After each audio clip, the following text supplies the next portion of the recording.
నేపాల్లో ప్రభుత్వానికి సంబంధించిన బిగ్ డెవలప్మెంట్ నిన్నటి నుంచి జరిగిన చర్చకు సంబంధించి ఆర్టీవీ మీకు ఎప్పుడో చెప్పింది.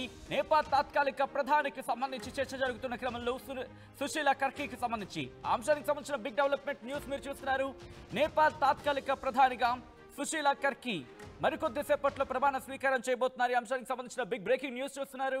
సుశీల పేరుని ప్రతిపాదించింది జెన్ జీ, అలాగే అక్కడి సైనికం, ఇన్ఫాక్ట్ అక్కడ సైనిక ఇన్ఫాక్ట్ అక్కడ ఆర్మీ కావచ్చు, దాంతోపాటు అక్కడ జెన్ జీ కావచ్చు, వీళ్ళిద్దరూ భేటీ అయ్యి అక్కడ ప్రెసిడెంట్తో మాట్లాడిన పరిస్థితి.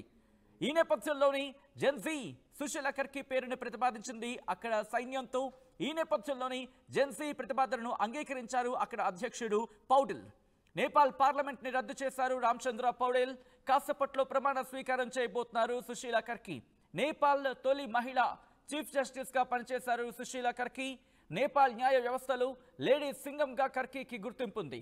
బనారస్ హిందూ యూనివర్సిటీ నుంచి డిగ్రీ పట్టా పొందారు. ఈ క్రమంలోనే ఇటు మీడియాతో మాట్లాడిన సందర్భంలో కొన్ని కీలక అంశాలను పంచుకున్నారు సుశీల కర్కీ. అసలు ఎందుకు ఈ ఆందోళన చెలరేగాయి? ఈ ఆందోళన ఎందుకు అంత పతాక స్థాయికి చేరుకున్నాయి? అసలు ఏం జరుగుతోంది? జెన్సీ ఏం కోరుకుంటోంది? సుశీల కర్కీకి బాధ్యతలు అప్పగిస్తే ఆమె నిర్వర్తించేందుకు సిద్ధంగానే ఉన్నారా?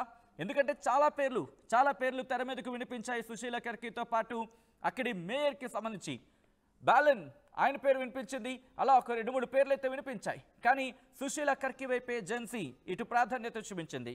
సుశీల కర్కీ వైపే మొగ్గు చూపింది జెన్సీ. ఈ నేపథ్యంలోనే సుశీల కర్కీను అక్కడ ఎంచుకుంది జెన్సీతో పాటు సైన్యం కూడా.